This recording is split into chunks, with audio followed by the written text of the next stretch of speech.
হযরত হাসান রাদিয়াল্লাহু তাআলা আনহু, আলী রাদিয়াল্লাহু তাআলা আনহুর সন্তান হাসান, আল্লাহ রাসূলের পয়গম্বরের নাতি হাসান রাদিয়াল্লাহু তাআলা আনহু যখন ছোট্ট বয়স, একেবারে ছোট্ট, তেমন অনেক কিছু বোঝে না, সামান্য কিছু মোটামুটি বোঝা শুরু করেছে।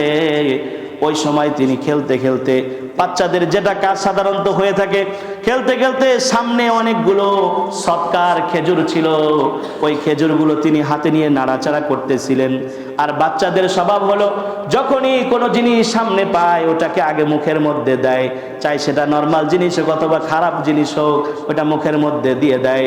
হাদিসের মধ্যে আসছে, আখাযাল হাসান ইবনে আলী তামারাতাম মিন তামারাতিস সাদকা, ওই যে খেজুর নিয়ে খেলাধুলা করতেছিল ওইখান থেকে একটা খেজুর তিনি হাতের মধ্যে দিলেন। ফাজাআলা ফিহি, এরপরে ওই খেজুরটাকে তিনি মুখের মধ্যে দিলেন খাওয়ার জন্য। ওইটা আল্লাহ রাসূল সাল্লাল্লাহু আলাইহি ওয়াসাল্লাম দেখতেছিলেন। আল্লাহর পয়গম্বর তখন বললেন, ফাকালা রাসূলুল্লাহ সাল্লাল্লাহু আলাইহি ওয়াসাল্লাম কাখ কাখ, আরবিতে কাক কাক ব্যবহার হয়। আমরা যে বাচ্চাদেরকে অনেক সময় যদি বাচ্চারা কোনো খারাপ জিনিস খেয়ে ফেলে তখন তাদেরকে বলে থু থু, বলি কি বলি না, বাচ্চাকে ঘৃণা তৈরি করে যে তুমি বের করে ফেলো, তার ভিতরে কাক কাক বলে। হ্যাঁ, তা আল্লাহ রাসূল তখন হযরত হাসান রাদিয়াল্লাহু তাআলা আনহুকে বলছে, ও হাসান, তুমি যে মুখের মধ্যে সৎকার খেজুরটা দিয়ে দিয়েছো ওটা তুমি গ্রহণ করো না, ওটা তুমি খেও না, ওটা তুমি মুখ থেকে বের করে দাও, থু থু। এভাবে আল্লাহ রাসূল দেখিয়ে দিলেন। কেন আল্লাহ রাসূল তাও জানিয়ে দিলেন, আমা আলিমতা আল্লাহ না না কুলু সাদকা, ও হাসান তুমি কি জানো না আমরা হচ্ছে হাশিমি বংশের লোক, আর হাশিমি বংশের জন্য সৎকার খেজুর খাওয়া আল্লাহ তাআলা আমাদের জন্য হারাম করে দিয়েছেন, সৎকার খাদ্য গ্রহণ করা হারাম করে দিয়েছেন।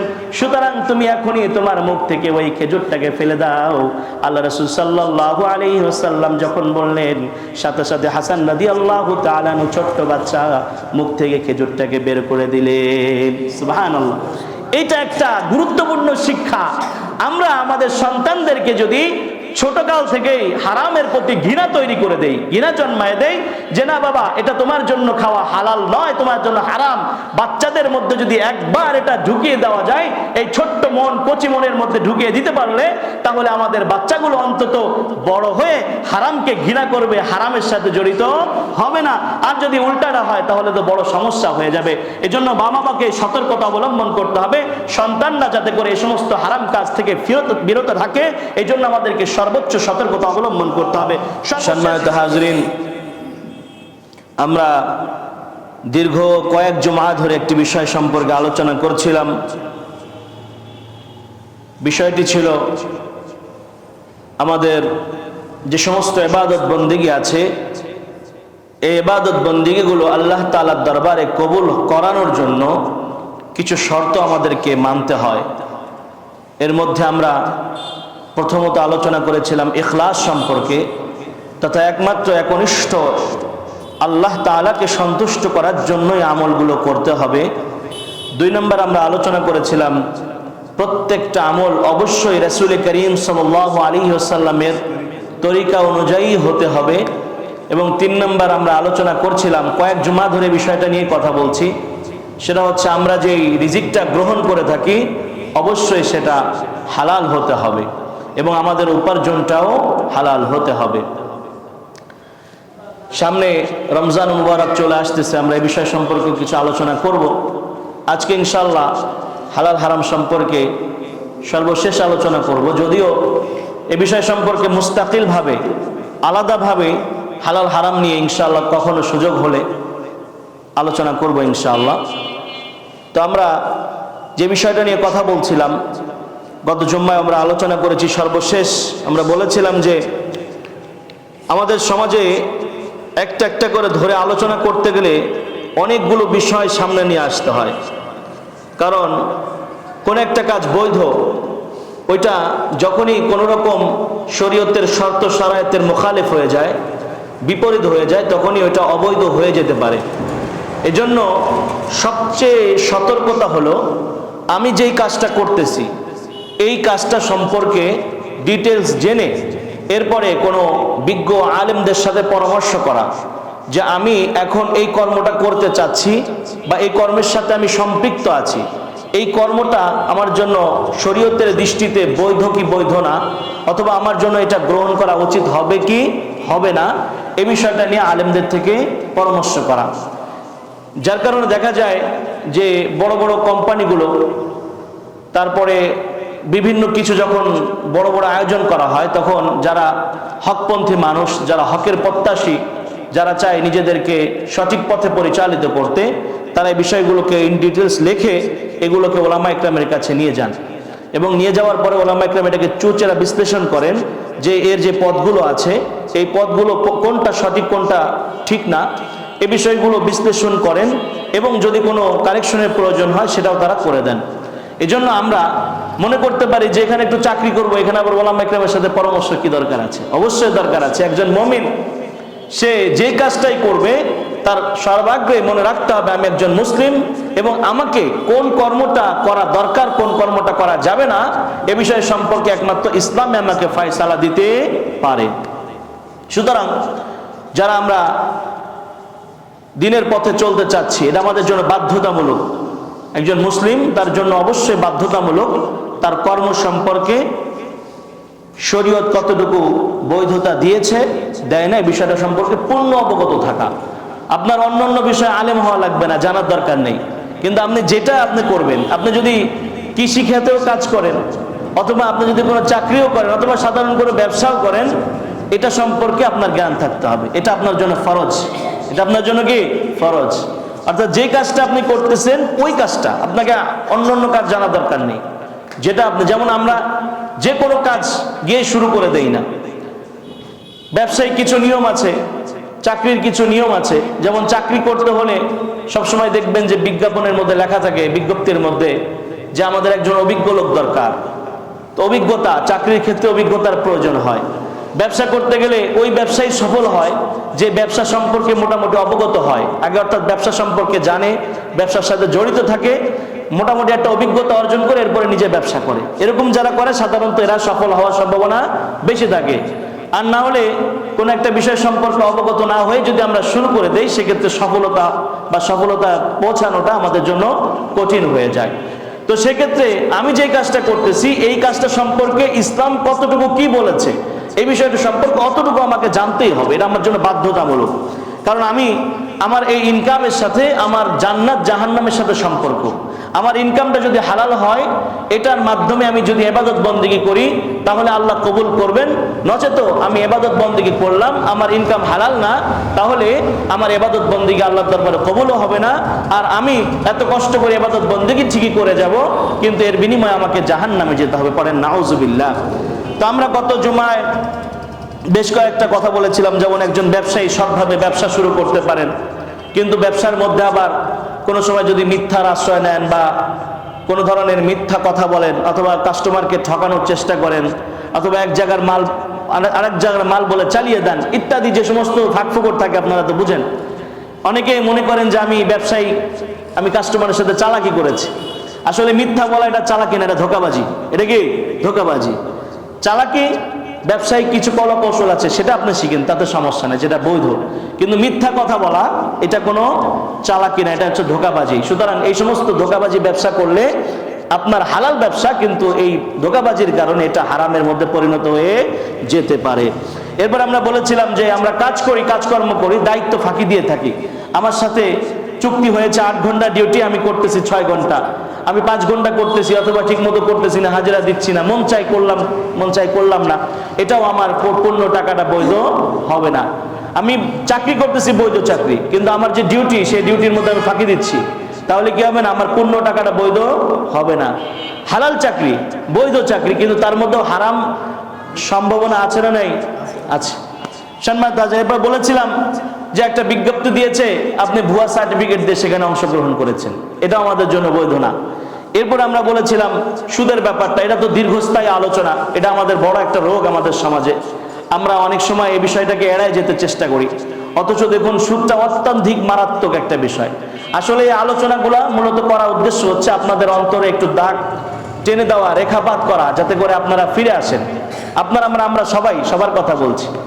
সকলে যাতে করে গুনাহগুলো থেকে একটু ফিরে আসি, এই জন্য মূলত এই আলোচনাগুলো করা, বারবার করা। দেখুন, কোন একটা অন্যায় সম্পর্কে যদি নাই জানেন যেটা অন্যায়, তাহলে ফিরবেন কিভাবে? যখন অন্যায় সম্পর্কে জানবেন যে কাজটা আমার জন্য বৈধ না, ঠিক না, অন্যায় হয়, তখন আমি ওটা থেকে ফিরে আসা আমার জন্য সহজ হবে। এই জন্য সুদটা সম্পর্কে আমরা মুস্তাকিল কখনো আলোচনা করব। অনেকে কৌশল অবলম্বন করে সুদ খান, বিভিন্ন কৌশল অবলম্বন করেন, এগুলো করেন না, নিজে ধোকা দিয়েন না। আর ধোকা কাকে দিচ্ছেন? আল্লাহ পাক রব্বুল আলামিন তো সবই জানেন, আপনার অবস্থা সম্পর্কে সম্যক অবগত আছেন। আপনি মনে করলেন যে আমি অনেক চালাক মানুষ, এভাবে না এভাবে ঘুরায় ফেরায় সিস্টেম করে খেয়ে নিলাম, আল্লাহ বুঝবে না, ব্যাপারটা এরকম না, বরং আল্লাহ পাক রব্বুল আলামিনের কাছে আপনি অবশ্যই ধরা খেয়ে যাবেন। সম্মান, এই বিষয় সম্পর্কে আমরা কথা বলেছি। এবার আসুন, আসলে প্রত্যেকটা বিষয় নিয়ে কথা বলতে গেলে অনেক সময়ের প্রয়োজন। কিছু আপনাদেরকে একটু ইঙ্গিত দিয়ে যাচ্ছে যাতে করে আপনারা বোঝার ট্রাই করেন আর কি নিজে থেকে। সম্মানিত হাজরিন, আমরা অনেক সময় সম্পদ অর্জন করি ব্যক্তিগতভাবে, মানুষকে কষ্ট দিয়ে, ব্যক্তিগতভাবে মানুষের ক্ষতি করে। এমন কিছু কাজ আমি করতেছি যেটার মাধ্যমে উপার্জন করতেছি, আমার উপার্জন তো হচ্ছে, কিন্তু এটার মাধ্যমে একটা জাতি, একটা রাষ্ট্র, অনেক মানুষ, একটা সমাজ ক্ষতিগ্রস্ত হচ্ছে। ইসলাম বলে যে তুমি উপার্জন করবা, লা যারারা ওয়ালা জিরারা, কিন্তু তুমি কারো ক্ষতিও করতে পারবা না, কারো রকমের কোনো অসুবিধাও করতে পারবা না। কারণ ইসলাম ব্যক্তির চেয়ে সমাজের স্বার্থটাকে বেশি দেখে। ইসলাম একজন ব্যক্তির চাইতে এটা রাষ্ট্রের স্বার্থকে বেশি হিসাবে দেখে। আপনি একজন ব্যক্তি, আপনার সামান্য অসুবিধা হতে পারে, এই জন্য একটা সমাজকে নষ্ট করা যাবে না। আপনি ব্যবসা করতেছেন, এমন কিছু প্রোডাক্ট আপনি তৈরি করলেন যে প্রোডাক্ট দিয়ে তো আপনার ইনকাম হচ্ছে, কিন্তু বাকি অসংখ্য মানুষের জীবন নষ্ট হয়ে যাচ্ছে। আমরা দেখবেন আমাদের সমাজে বেশ কিছু খাবার পাওয়া যায় আমাদের দোকানপাটগুলোতে, বিশেষ করে বাচ্চারা গ্রহণ করে থাকে। নাম বলেই বলি, প্রাণ কোম্পানির বেশ কিছু খাবার আছে দেখবেন, এবং এরকম আরো অনেক কোম্পানি আছে যে খাবারগুলো কোনোভাবেই স্বাস্থ্যসম্মত না, বাচ্চাদেরকে মারাত্মক আকারে ক্ষতি করে থাকে।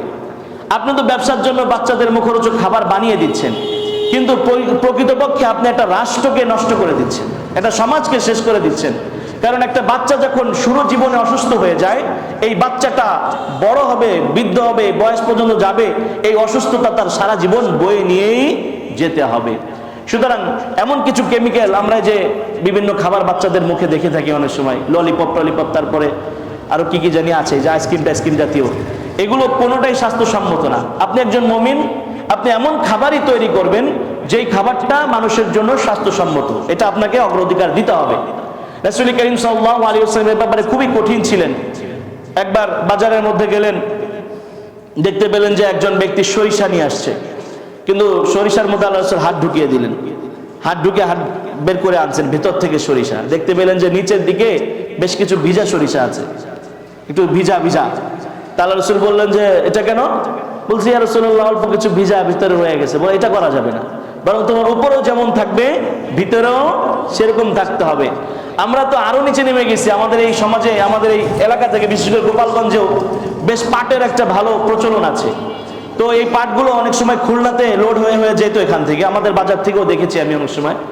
কি করে এরা এসে পাটের দাম বেশি হলে ভিতরে বেশ কিছু ইটও ঢুকায় দেয়, এরকমও করে। আবার পাটের সাথে মেস্তা টেস্তা মিলায় দেয়। এই যে কার্যক্রমগুলো করতেছেন, এগুলা কি আমাদের জন্য মোটে উচিত হচ্ছে? বলেন, উচিত না। এগুলা প্রত্যেকটা ধরায় বলতে গেলে অনেক সময়ের ব্যাপার, এগুলো আমাদের জন্য উচিত না। আপনি তো বুঝতেছেন যে এটা আমাদের জন্য জায়েজ না, তাহলে আমি এই যে এত কষ্ট করে ফসল ফলিয়ে এত কষ্ট করে অর্জন করলাম, এর সাথে ওই সামান্য একটু মিশানোর কারণে আমি কেমন জানি এক বালতি পানির মধ্যে চুনা, অর্থাৎ যে কি বলে এটাকে, পেশাব, অর্থাৎ গরুর পেশাব ঢেলে দিলাম, তাহলে আমার পুরো পানিটাই তো নাপাক হয়ে গেল। তা আমি এত বৈধ জিনিসের মধ্যে, এত কষ্টের শ্রমের জিনিসের মধ্যে আমি হারামটাকে ঢেলে দিচ্ছি। এগুলো থেকে আমাদের বেঁচে থাকতে হবে ইনশাআল্লাহ। সম্মানিত হাজরিন, এবার আসুন, আমাদের সমাজে বিশেষ করে বাংলাদেশে এই সমস্যাটা বেশি দেখা দেয়। সেটা হচ্ছে যে ক্ষমতা খাটিয়ে আমরা অনেক অবৈধ সুযোগ নেওয়ার চেষ্টা করি। আমার ক্ষমতা আছে, আমার প্রভাব প্রতিপত্তি আছে, আমার টাকা পয়সা আছে, আমার লাঠি আছে, আমি কি করি?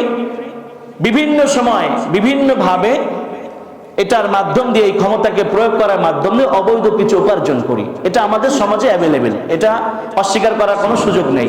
আমিও জানি, আপনারাও জানেন। এই যে কাজটা আমরা করতেছি, ক্ষমতা খাটিয়ে মানুষের কাছ থেকে অবৈধভাবে উপার্জন করছি, এটা এখন তো ক্ষমতা খাটাইতে পারতেছেন, কিন্তু মৃত্যুবরণ করার পরে আল্লাহ তাআলার সামনে কি সেই ক্ষমতা খাটানোর কোনো সুযোগ থাকবে? বলেন না, থাকবে নাকি? তা ওই ক্ষমতা খাটানোর আগে আগে চিন্তা করেন, আমি একজনের কাছে অবৈধভাবে অবৈধ সুযোগ নিচ্ছি, তাকে চাপ প্রয়োগ করে, হয়তো বা সে আমাকে টাকাটা দিত না, আমি তাকে চাপ দিলাম যে দিতেই হবে। এভাবে করে করে যে আমরা আমাদের সমাজে অ্যাভেলেবেল, এটা অস্বীকার করার কোনো সুযোগ নাই। এই বিষয়গুলো যে অন্যায়, এটা মানুষ অন্যায় মনে করে না, কিন্তু এটা অন্যায়। আমরা আমাদের ক্ষমতাকে খাটিয়ে অপব্যবহার করে আমরা এমন কোন স্বার্থ হাসিল করার চেষ্টা করব না যেটা আমাকে ইসলাম বৈধতা দেয় না।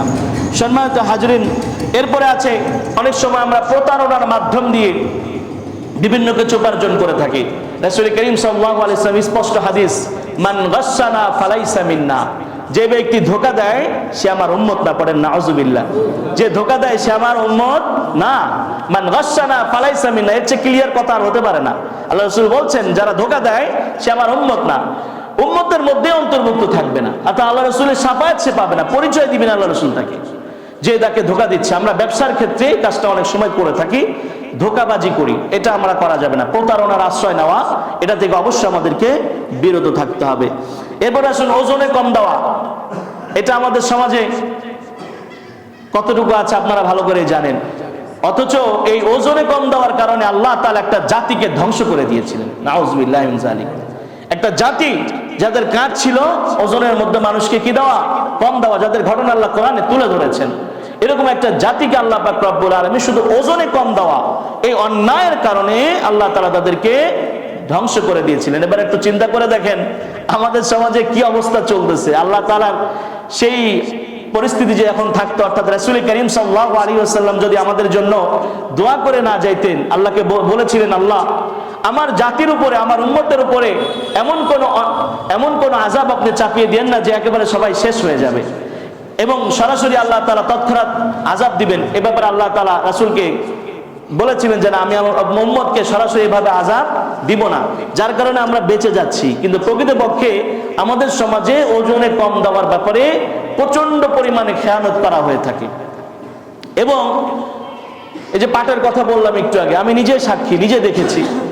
পাট নিয়ে গেলে 41 কেজিতে মন হয়, তাই না? 41 কেজিতে মন হয়, কিন্তু 41 কেজি মাপার পরেও আবার কি করে দেখবেন যে যদি 900 গ্রামও হয় বা 950 গ্রামও হয়, অর্থাৎ 1 কেজি পরে নাই, 42 কেজি পরে নাই, ওই যে 900 গ্রাম ওটাও রেখে দেয়। দেয় কি দেয় না? দেয় কিনা বলেন না? দেয়, দেয়। এটা বাস্তবতা, যারা পাটের সাথে সম্পর্কিত। এরকম চাল ধান সবকিছু দেয়, ওজন মাপার পরে যে নির্দিষ্ট আছে, যেমন 41 কেজি নেয় বা 40 কেজি নেয়, এটা নেওয়ার পরে আবার অতিরিক্ত অংশ যেটা থাকে ওটা আর ওজনের মধ্যে ধরে না, ওটা ধরে দেয়, ভাই ওই 41 কেজির মধ্যে ধরো। এভাবে চলে। এই যে আপনি তার কাছ থেকে অতিরিক্ত অংশটা নিলেন, মনে করলেন যে আপনি অনেক লাভবান হয়ে গেছি, প্রকৃতপক্ষে আপনি ক্ষতিগ্রস্ত হয়েছে।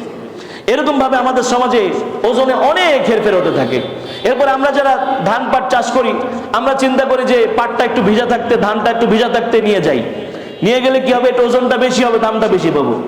কিন্তু আসলে আমি এই যে ধোঁকাবাজি করছি, এই ধোঁকাবাজির কারণে মূলত আমি জিততেছি না, বরং ঠকে যাচ্ছি। প্রত্যেক পার্সন যার যার ক্ষতি আপনি করেছেন, এগুলো ব্যক্তির স্বার্থ, ব্যক্তির সাথে সম্পর্কিত। এই ব্যক্তিগুলো যদি আপনাকে ক্ষমা না করে তাহলে আপনি ক্ষমা পাবেন না, কারণ আল্লাহর সাথে সম্পর্কিত বিষয়গুলো আল্লাহ ক্ষমা করতে পারেন, কিন্তু বান্দার সাথে সম্পর্কিত বিষয়গুলো আল্লাহ বান্দাকে ইখতিয়ার দিয়ে দিবেন। বান্দা যতক্ষণ পর্যন্ত ক্ষমা না করবে ততক্ষণ পর্যন্ত আপনি ক্ষমা পাবেন না।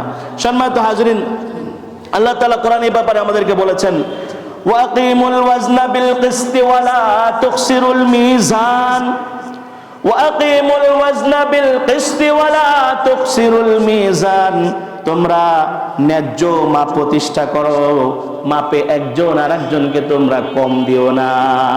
এটা আল্লাহর নির্দেশ। আল্লাহ বলছেন ওয়াকিমুল ওয়াজনা বিল কিসতি ওয়ালা তুখসিরুল মিজান, তোমরা এই মাপটাকে সঠিক দেওয়াটা, এটা সমাজে প্রতিষ্ঠা করো। কেউ কোনোভাবে যাতে করে মাপে কম না দিতে পারে, এই কাজটা তোমরা দায়িত্ব নিয়ে করো, না হলে আল্লাহ পাক রব্বুল আলামিনের শাস্তি আমাদের জন্য অবধারিত হয়ে যেতে পারে। সম্মানিত হাজরিন, এরপর আসলে আমাদের সমাজের অন্যতম একটা সমস্যা হচ্ছে কালোবাজারি করা। আমরা বিশেষ করে ঈদের সময়গুলোতে দেখতে পাই, যদি 100 টাকার টিকিট হয় অনেক সময় 1000ও হয়ে যায়, হয় কি হয় না? হয়ে যায়। এগুলো আমরা আপনারাই করি, এগুলো বাইরের কেউ না, আমরাই নিজেদের সমালোচনা করতেছি। মন খারাপ করতেছেন নাকি? আবার না জানলে কিভাবে এগুলো থেকে ফিরে আসবেন? জানা দরকার। এই যে কালোবাজারি করাটা, যে আমরা সুযোগ করে টিকিটগুলোকে নিজে বুকিং করে নিয়ে এরপরে সময় মতো ডাবল দামে বিক্রি করতেছি, এটা কি আমাদের জন্য জায়েজ হচ্ছে? নিজেও বুঝতে পারতেছি এটা আমাদের জন্য অন্যায়। আল্লাহ তাআলা এটা পছন্দ করেন না। সাথে সাথে আমরা অনেক সময় আমাদের অনেক খাদ্যের মধ্যে ভেজাল মিক্স করি, অনেক প্রোডাক্টের মধ্যে ভেজাল মিক্স করে দিই। অর্থাৎ আমাদের দেশে তেল বিক্রি হয় খোলা বাজারে, এই যে তেল যে কয় নাম্বার হয় এটা আল্লাহ তাআলা ভালো জানেন, তাই না? কি তেল? পাম অয়েল বা পাম, এই যে তেলগুলা সয়াবিন বলে যে বিক্রি করা হয়, এইগুলোর মধ্যে যে কত প্রকারের ভেজাল আসে। শুধু এটা না, এটা একটা জাস্ট একটা উদাহরণ দিলাম, এরকম অসংখ্য জিনিস আছে। এই ভেজালগুলো থেকেও আমাদেরকে বিরত থাকতে হবে। আপনি কষ্ট করে সকাল থেকে সন্ধ্যা পর্যন্ত, রাত পর্যন্ত দোকানে বসে বসে কষ্ট করে কাস্টমারকে বিক্রি করতেছেন, এই যে পরিশ্রম করতেছেন, এত টাকা ইনভেস্ট করতেছেন, অথচ পরিশেষে গিয়ে দেখা যাচ্ছে যে আপনার ইনকামটা হারাম হয়ে যাচ্ছে, তাহলে আপনার আমও গেল, সালাও গেল। এই জন্য আমরা মুসলমান, আমাদেরকে সর্বাগ্রে একজন মনে রাখতে হবে যে আমি অবশ্যই মুমিন হিসাবে আমার ইনকামটা হালাল হচ্ছে কি হচ্ছে না সেটা আমাকে দেখতেই হবে, এটা আমাদের জন্য ফরজ। সম্মানিত হাজরিন, এবার আসুন আমরা এই হারাম কাজগুলো থেকে কিভাবে বাঁচতে পারি, এরকম কয়েকটা কথা বলে আমরা অন্য একটা বিষয় যাব ইনশাআল্লাহ। হারাম কাজ থেকে আমরা কিভাবে বাঁচতে পারি, এর মধ্যে অন্যতম এক নম্বর যে কথাটা আমি বলতে চাই সেটা হলো, আমরা আমাদের মধ্যে, প্রত্যেকের মধ্যে, নিজের মধ্যে কোন বিষয়গুলো হারাম আছে এটা আগে আইডেন্টিফাই করা, আগে বের করা যে আমার মধ্যে এই সমস্যাটা আছে।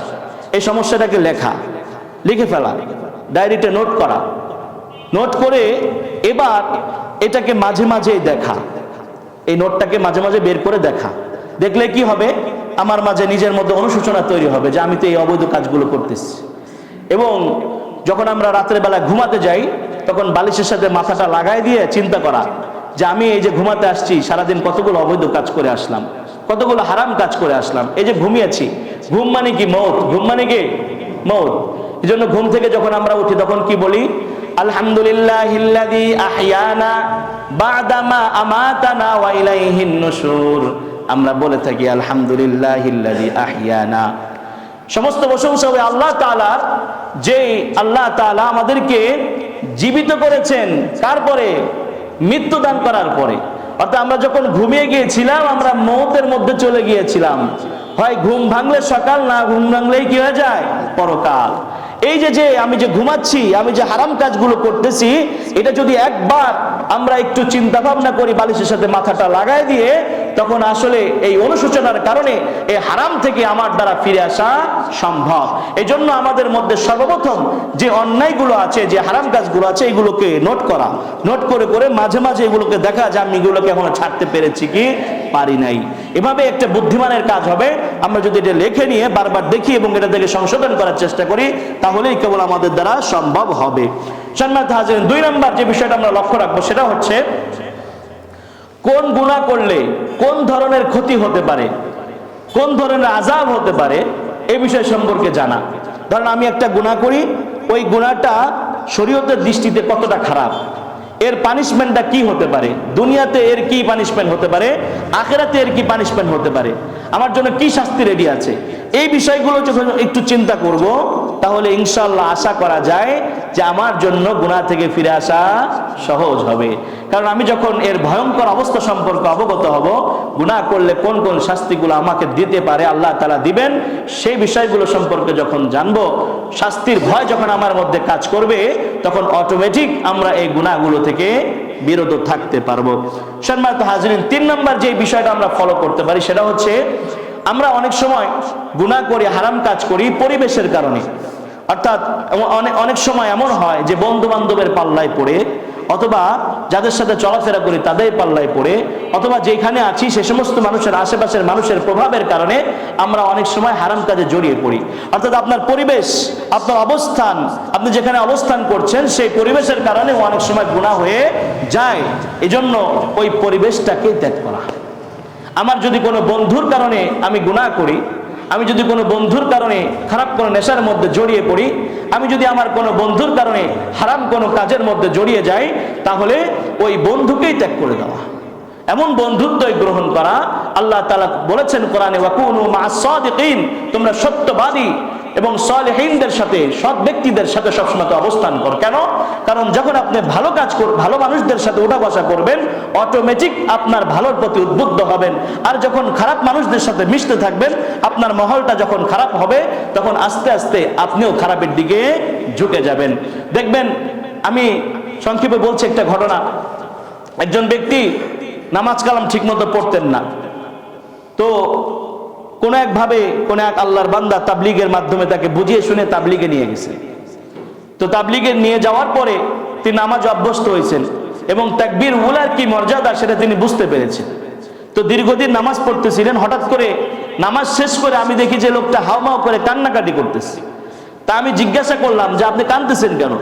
তখন বলতেছে যে ভাই, আমি তাবলীগে আসার পরে একদিনও তাকবীর উলা আমার ছুটে যায় নাই, আজকে আমার তাকবীর উলা ছুটে গিয়েছে, এই জন্য আমার প্রচন্ড রকমের কষ্ট অনুভব হচ্ছে। পড়েন সুবহানাল্লাহ। এই যে অনুভূতিটা তৈরি হয়েছে, কিভাবে হয়েছে? এই লোকদের খাতে, এই যে জামাতের মধ্যে আসছে, তাবলীগের মধ্যে গিয়েছে এবং এই লোকদেরকেও দেখছে যে তারা 5 ওয়াক্ত নামাজ যেভাবেই হোক তাকবীর উলার সাথে আদায় করার চেষ্টা করে এবং তাকবীর উলা কোনোভাবে ছুটে যায় না, এই চেষ্টা তারা করে থাকে। এই ব্যক্তির মধ্যে ভালো লোকদের সাথে থাকার কারণে তার মধ্যে অভ্যাসটা তৈরি হয়েছে, যার কারণে যে ব্যক্তি নামাজ না পড়লে তার কষ্ট হতো না, এখন তাকবীর উলা ছুটে যাওয়ার কারণে তার মধ্যে কান্না চলে আসছে, বাচ্চাদের মধ্যে কান্না করতেছে। সুতরাং আমরা যদি ভালো পরিবেশে যাই, ভালো লোকদের সাথে মিশি, যারা সৎ ব্যক্তি, যাদেরকে দেখে আল্লাহর কথা মনে আসে, যাদের সাথে মিশলে দুটো ভালো কাজ করার মন মানসিকতা তৈরি হয়, এমন ব্যক্তির সাথেই আমাদেরকে সংস্রব গ্রহণ করতে হবে। এবং সর্বশেষ আল্লাহ তাআলার কাছে দোয়া করতে হবে, আল্লাহ আমি গুনাহ থেকে বাঁচতে চাই, হারাম থেকে বাঁচতে চাই। আল্লাহ তাআলা ছাড়া আমাদেরকে হারাম থেকে বাঁচানোর ক্ষমতা কারো নাই।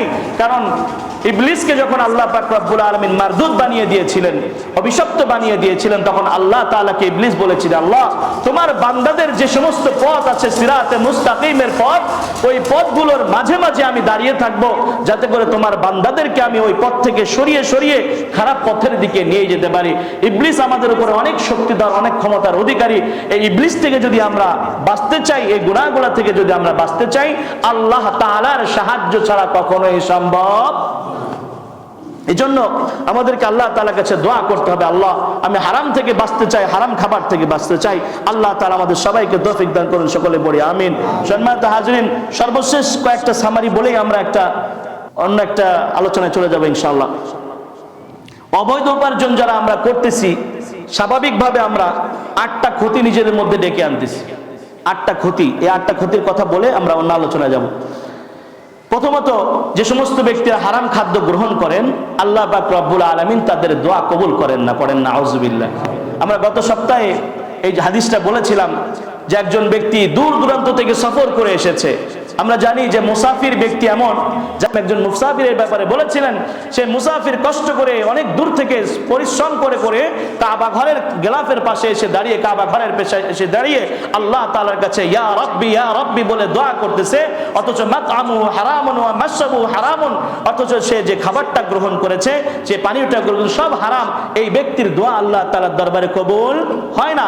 একজন মুসাফির যার দোয়া আল্লাহ কবুল করেন, অথচ শুধু হারামের কারণে তার দোয়া কবুল হচ্ছে না। সুতরাং আপনারা যদি হারাম খাদ্য গ্রহণ করে থাকি, তাহলে আমাদের জন্য আসমানের দরজাটা আল্লাহ বন্ধ করে দিবেন। পড়েন নাউযুবিল্লাহ। এই জন্য অনেক সময় আমরা অনেক বিষয় নিয়ে মুসলমানরা দোয়া করতে থাকি, কিন্তু পরিশেষে আমাদের দোয়া কবুল হচ্ছে না। এর অন্যতম কারণ হচ্ছে আমরা নিজেরা প্রত্যেকেই হারামের সাথে জড়িয়ে পড়েছি। সম্মানিত হাজিরিন, 2 নাম্বার, আমরা যে সম্পদ উপার্জন করব, এই সম্পদের যে বরকত আছে, এই বরকতটা আল্লাহ তাআলা নষ্ট করে দিবেন। পড়েন নাউযুবিল্লাহ। আল্লাহ তাআলা বলছেন ইয়ামহাকুল্লাহুর রিবা ওয়া ইউরবিস সাদাকাত। আল্লাহ কোরআনে বলেন যে সমস্ত ব্যক্তিরা সুদের সাথে সম্পৃক্ত, সুদ খাচ্ছে, আল্লাহ তাআলা সুদকে ধ্বংস করে দেন, সুদের যে সমস্ত উপার্জনের সবকে শেষ করে দেন, নিঃশেষ করে দেন। ওয়া ইউরবিস সাদাকাত, আর যে সমস্ত ব্যক্তিরা দান সদকা করে, দান করে, আল্লাহর রাস্তায় দান সদকা করে, আল্লাহ তাআলা তাদের মধ্যে, দানের মধ্যে আল্লাহ তাআলা বরকত দান করে দেন। সুবহানাল্লাহ। সুতরাং আমরা যদি অবৈধ পথ উপার্জন করে অবৈধ ইনকামের সাথে জড়িত থাকি তাহলে আমাদের বরকত নষ্ট হয়ে যাবে।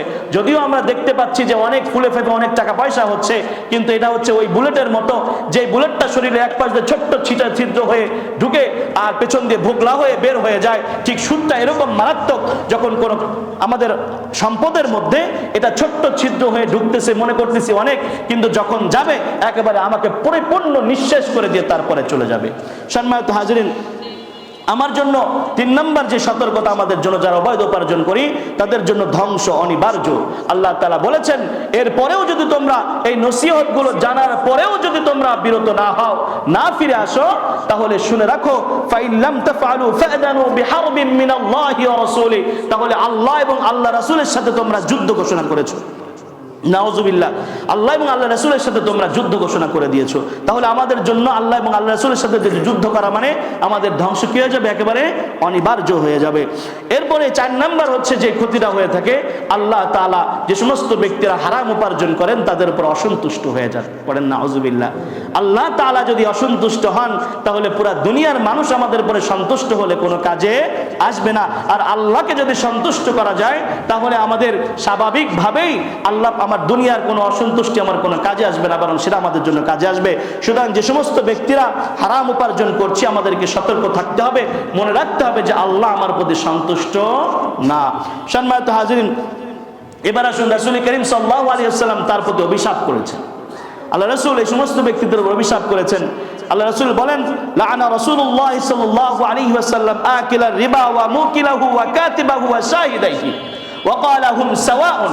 আল্লাহ রাসূল বলছেন, যে সমস্ত ব্যক্তিরা মারাত্মক যে সুদ আছে এই সুদের সাথে জড়িত থাকে, যে ব্যক্তি সুদ দেয়, যে ব্যক্তি সুদ খায়, যে ব্যক্তি সুদের লেখক হয়, যে ব্যক্তি সুদের সাথে সাক্ষী থাকে, সকলেই সমান সমান। আল্লাহ রাসূল বলেছেন হুম সাওয়াউন, সকলেই বরাবর। আল্লাহ তাআলা তাদের উপরে লানত করেছেন, আল্লাহ রাসূল তাদের উপরে লানত করেছেন। পড়েন নাউজুবিল্লাহ। অনেক ভয়ঙ্কর কথা, এগুলো নিয়ে বিস্তারিত আলোচনা করার সময় এখন নাই, সময় হলে ইনশাআল্লাহ আলোচনা করব। এরপরে কবরের জন্য, কবরের মধ্যে আমাদেরকে কঠিন শাস্তির সম্মুখীন হতে হবে যদি আমরা হারাম উপার্জনের সাথে জড়িত থাকি। আল্লাহ রাসূল সাল্লাল্লাহু আলাইহি ওয়াসাল্লাম স্বপ্নে দেখতেছেন 2 জন ব্যক্তি তাকে 2 হাত ধরে উঠিয়েছে এবং তাকে বিভিন্ন বিষয় দেখাচ্ছেন স্বপ্নের মধ্যে। একটা পর্যায়ে আল্লাহ রাসূল সাল্লাল্লাহু আলাইহি ওয়াসাল্লাম একটা পুকুরের পাশে গেলেন, যেই পুকুরের পানি শুধু সাধারণ পানি ছিল না, যেটা পুরাটা রক্ত দিয়ে ছিল, রক্ত, পুরো পুকুরটাই রক্তেই ছিল। আল্লাহ রাসূল সাল্লাল্লাহু আলাইহি ওয়াসাল্লাম দেখতে পেলেন ওই পাহাড়ে, ওই কোণার মধ্যে, অর্থাৎ পাড়ের মধ্যে একজন ব্যক্তি পাথর নিয়ে এরকম দাঁড়িয়ে আছে, এবং দাঁড়িয়ে আছে পাথর নিয়ে, আর ভিতর থেকে একজন ব্যক্তি ওই রক্তের পুকুরের মধ্যে সাঁতার কেটে কেটে এদিকে অগ্রসর হচ্ছে। আর যখন কোনার দিকে আসতেছে, কিনারার দিকে, সাথে সাথে ওই ব্যক্তি পাথরটা নিয়ে তার মুখের মধ্যে ভাবে নিক্ষেপ করতেছে। আবার ওই ব্যক্তি ওই নিক্ষিপ্ত হওয়ার কারণে আবার সে জায়গা মতন চলে যাচ্ছে। রাসূল করিম সাল্লাল্লাহু আলাইহি ওয়াসাল্লাম জানতে চাইলেন এই ব্যক্তি কারা, যাদেরকে এরকম শাস্তি দেওয়া হচ্ছে। তখন জানানো হলো এই ব্যক্তি হচ্ছে তারা যারা হারামের সাথে, দুনিয়াতে সুদের সাথে জড়িত ছিল, আল্লাহ তাআলা তাদেরকে এখন এরকম শাস্তি দিবেন। পড়েন নাউজুবিল্লাহি মিন যালিক। সম্মানিত হাজিরিন, আর যে সমস্ত ব্যক্তিরা অবৈধ উপার্জন করবেন, 7 নম্বর ক্ষতি হলো এই সমস্ত ব্যক্তিদের আখিরাত বরবাদ হয়ে যাবে, তাদেরকে জাহান্নামী হতে হবে। এটা হচ্ছে বড়, সবচেয়ে বড় পানিশমেন্ট। সম্মানিত হাজিরিন, এরপরে আমরা যে দুনিয়ার বুকে 8 নম্বর যে ক্ষতি হয়, আমরা যে দান সদকা করি, আমরা যে সওয়াবের উদ্দেশ্য করে দান সদকা করতেছি, যারা অবৈধ উপার্জনের সাথে জড়িত আছে এদের দান সদকা গুলো আল্লাহ তাআলার দরবারে কবুল হবে না। সম্মানিত হাজিরিন, রাসূল করিম সাল্লাল্লাহু আলাইহি ওয়াসাল্লাম আমরা যাতে করে আমাদের বাচ্চাদেরকে হারাম থেকে বিরত রাখতে পারি এ ব্যাপারে আমাদেরকে সুন্দর একটা হাদিস আমাদের সামনে উপহার দিয়েছে। সুন্দর একটা হাদিস রয়েছে, একটু খেয়াল করলে আমাদের জন্য সহজ হবে ইনশাআল্লাহ। আন আবি হুরায়রা রাদিয়াল্লাহু তাআলা আনহু قال, হযরত আবু হুরায়রা রাদিয়াল্লাহু তাআলা আনহু থেকে বর্ণিত, তিনি বলেন, আখাযাল হাসান ইবনে আলী রাদিয়াল্লাহু তাআলা আনহুমা তামারাতাম মিন তামারাতিস সাদাকা ফাজআলা ফিহি ফাকালা রাসূলুল্লাহ সাল্লাল্লাহু আলাইহি ওয়াসাল্লাম কাখ কাখ ইরমি বিহা আমা আলিমতা আন্না লা নাকুলুস সাদাকা। আবু হুরায়রা রাদিয়াল্লাহু তাআলা আনহু থেকে বর্ণিত, হযরত হাসান রাদিয়াল্লাহু তাআলা আনহু, আলী রাদিয়াল্লাহু তাআলা আনহুর সন্তান হাসান, আল্লাহ রাসূলের পয়গম্বরের নাতি হাসান রাদিয়াল্লাহু তাআলা আনহু যখন ছোট্ট বয়স, একেবারে ছোট্ট, তেমন অনেক কিছু বোঝে না, সামান্য কিছু মোটামুটি বোঝা শুরু করেছে। ওই সময় তিনি খেলতে খেলতে, বাচ্চাদের যেটা কাজ সাধারণত হয়ে থাকে, খেলতে খেলতে সামনে অনেকগুলো সৎকার খেজুর ছিল, ওই খেজুরগুলো তিনি হাতে নিয়ে নাড়াচাড়া করতেছিলেন। আর বাচ্চাদের স্বভাব হলো যখনই কোনো জিনিস সামনে পায় ওটাকে আগে মুখের মধ্যে দেয়, চাই সেটা নর্মাল জিনিস হোক অথবা খারাপ জিনিস হোক, ওটা মুখের মধ্যে দিয়ে দেয়। হাদিসের মধ্যে আসছে, আখাযাল হাসান ইবনে আলী তামারাতাম মিন তামারাতিস সাদকা, ওই যে খেজুর নিয়ে খেলাধুলা করতেছিল ওইখান থেকে একটা খেজুর তিনি হাতের মধ্যে দিলেন। ফাজাআলা ফিহি, এরপরে ওই খেজুরটাকে তিনি মুখের মধ্যে দিলেন খাওয়ার জন্য।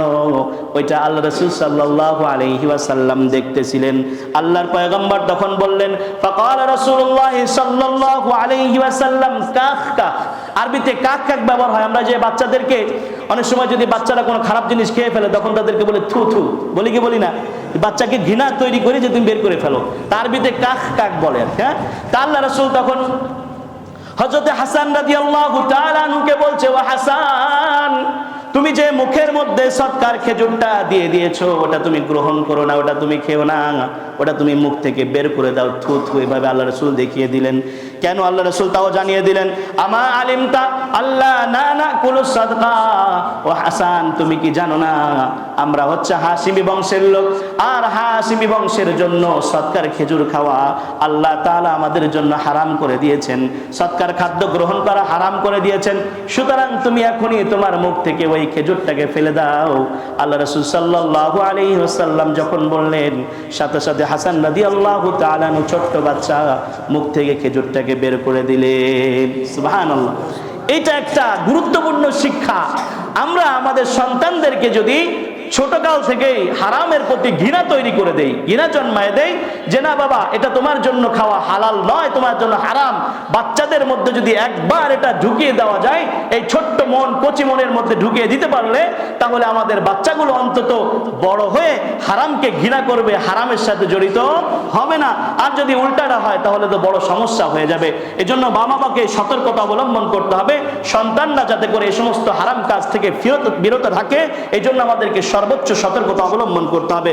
সর্বশেষ হযরত আবু বকর সিদ্দিক রাদিয়াল্লাহু তাআলা হারাম থেকে বাঁচার জন্য কি অবলম্বন করেছিলেন এটা সংক্ষেপে বলেই শেষ করে দিচ্ছি। সম্মানিত হাজিরিন, আবু বকর সিদ্দিক রাদিয়াল্লাহু তাআলা আনহুর একজন গোলাম ছিল, যে আবু বকর সিদ্দিক রাদিয়াল্লাহু তাআলা আনহু খাবারের ব্যাপারে সব সময় কাজ করতেন, অর্থাৎ কোন খাবারটা খাবেন, কি খাবেন না খাবেন, এ ব্যাপারে তিনি খাবারগুলোকে গুছিয়ে দিতেন।